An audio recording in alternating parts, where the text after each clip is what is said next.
بسم الله الرحمن الرحيم وكان له ثمر فقال لصاحبه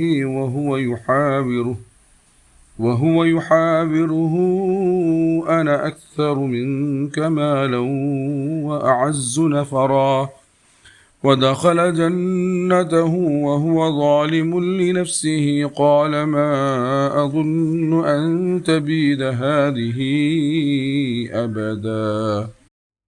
പരമകാരുണികനും കരുണാവാരിധിയുമായ അള്ളാഹുവിൻ്റെ നാമത്തിൽ. കർഷകന് നല്ല ഫലസമ്പത്തുണ്ടായി.